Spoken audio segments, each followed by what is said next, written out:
Antes de mergulhar nessa história incrível, lembre-se de se inscrever no canal e ativar as notificações. Aqui cada história tem algo a dizer, e você não vai querer perder nenhuma. A água estava congelando. Quando meu corpo tocou a superfície da piscina, tudo congelou por uma fração de segundo. Então, gargalhadas irromperam ao meu redor. Gargalhadas altas, leves, quase despreocupadas. Tirininhos. Música alegre demais para aquele exato momento. Calma. Meu filho gritou pouco antes de me empurrar. Eu ainda conseguia ouvir aquele tom zombeteiro e distante, como se eu fosse uma velha excessivamente sensível, como se minhas palavras não tivessem importância alguma. Eu havia perdido o equilíbrio, meus braços se agitaram no ar e eu caí na frente de todos. Ninguém se mexeu. Eu lutava para recuperar o fôlego, com o cabelo grudado no rosto e o coração batendo forte. Ao redor da piscina, os convidados ainda riam. Alguns desviavam o olhar, envergonhados. Outros filmavam. Meu filho, porém, sorria. Era uma brincadeira, mãe. Uma piada.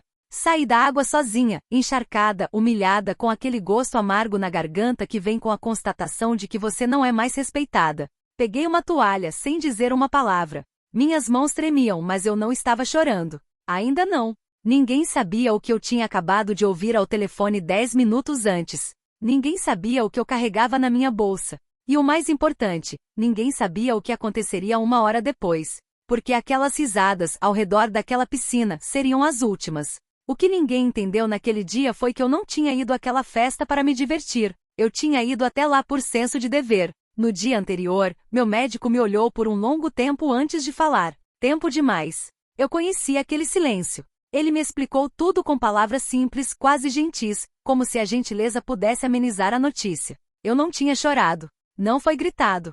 Eu simplesmente assenti com a cabeça. Ao sair do escritório, liguei para meu filho. Mãe, estou ocupada. Podemos conversar sobre isso mais tarde? Mais tarde. Essa palavra me assombrava há anos. Mais tarde, quando ele tiver tempo. Mais tarde, quando ele estiver menos estressado. Mais tarde, quando for mais importante. Então não disse nada. Como sempre. No dia seguinte, apareci na festa de aniversário que ele estava dando em sua casa. Uma casa enorme. Piscina reluzente. Convidados elegantes. Tudo exalava sucesso, exceto eu. Eu me sentia invisível. Toda vez que eu tentava falar, era interrompida. Toda vez que eu fazia uma pergunta, ouvia-se um suspiro. Meu filho passou por mim sem nem olhar, ocupado demais impressionando os amigos, orgulhoso demais dessa vida à qual eu já não pertencia. Em dado momento, simplesmente lhe perguntei: podemos conversar por 2 minutos? Ele ergueu os olhos para o céu. Mãe, você sempre faz drama, se acalma. Foi aí que eu entendi. Eu não era mais a mãe dela. Eu havia me tornado um estorvo. Ruído de fundo. Quando me aproximei da piscina, só queria me afastar, respirar, me acalmar, só isso. Mas ele veio por trás de mim, debochando, levado pelas risadas dos amigos. Vamos lá, relaxe. Então ele colocou as mãos nas minhas costas. E a queda? O que nenhum deles sabia era que aquele dia não era como nenhum outro. E que essa falta de respeito, esse riso coletivo, tinha acabado de selar algo irreversível. 1 hora depois, todos entenderiam. Permaneci sozinha no banheiro por vários longos minutos. A água ainda pingava das minhas roupas no piso frio. Meu reflexo no espelho quase me assustou. Rosto pálido, olhos vermelhos, lábios cerrados com força para não tremer. Foi então que abri minha bolsa. No fundo, cuidadosamente dobrado, estava o envelope bege.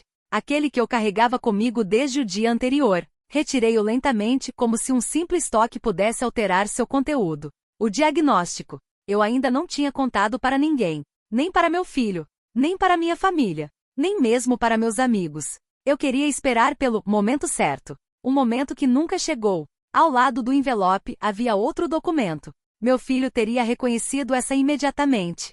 Um documento autenticado em cartório. Estava escrito em preto e branco que tudo que eu possuía, a casa, as contas, as economias de uma vida inteira, não lhe pertencia mais. Eu assinei naquela manhã, logo após a consulta médica. Não por vingança. Fora de lucidez. Sentada na beira da banheira, relembrei todos aqueles anos pelos quais me sacrifiquei. Pelos estudos dele. Pelas dívidas. Pelos silêncios. Pelo desprezo disfarçado de humor. Já se passou 1 hora. Lá fora a festa continuava. As risadas ainda ecoavam. Meu filho brindava seguro de si, convicto de que tudo lhe pertencia. Convencido de que sua mãe sempre estaria lá, silenciosa, paciente e dócil. Ele não sabia que o tempo tinha acabado de inverter os papéis. Quando saí do banheiro seca e calma, algo dentro de mim havia morrido. E algo mais havia acabado de nascer. Eu me aproximei dele. Podemos conversar agora, eu disse isso com uma voz surpreendentemente calma. Ele suspirou. E mãe, você vai fazer escândalo de novo? Olhei-o diretamente nos olhos. Não. Desta vez vim para me despedir. E naquele exato momento todas as risadas cessaram. Não tive tempo de acrescentar uma palavra. Uma dor aguda atravessou meu peito, como se alguém tivesse apertado meu coração com as duas mãos. Minhas pernas fraquejaram. O mundo tremeu ao meu redor. Levei a mão ao meu braço esquerdo. Alguém deu uma risada nervosa. Ela desmaiou novamente. Então eu desmaiei. Dessa vez, ninguém riu por muito tempo. As vozes ficaram distantes, distorcidas. Ouvi meu nome, repetido em pânico. Passos correndo. Um copo quebrando. A música parando abruptamente. Meu filho ajoelhou-se ao meu lado. Mamãe? Mamãe, olha para mim. Foi a primeira vez em anos que ele pareceu genuinamente assustado. Eu queria falar com ele. Dizer-lhe que nunca quis isto. Que apesar de tudo, ainda o amava. Mas os meus lábios já não respondiam. Alguém ligou para os serviços de emergência. Enquanto esperávamos a ambulância, minha bolsa caiu no chão. Seu conteúdo se espalhou aos pés do meu filho. O envelope bege. Os documentos. A escritura autenticada. Ele pegou um, sem entender por quê. Então ele empalideceu. O que é isso? Ninguém lhe respondeu. Quando os serviços de emergência chegaram, tudo aconteceu muito rápido. Sirene, maca, máscaras, ordens lacônicas.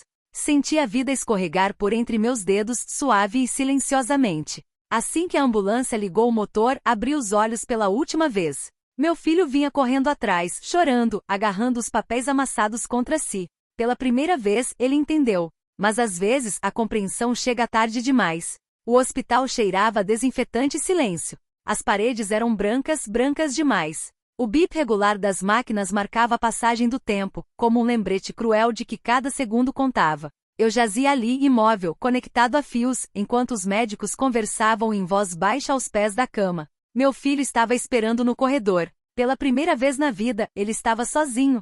Sem amigos. Sem música. Sem risos. Apenas com seus pensamentos, e os documentos amassados que ainda segurava nas mãos. O médico foi embora. Ela está estável no momento. Mas seu estado é grave. Meu filho engoliu a saliva. Vela? Ela sabia? O médico assentiu com a cabeça. Desde ontem. Suas pernas fraquejaram. Ele sentou-se encostado na parede, com a cabeça entre as mãos.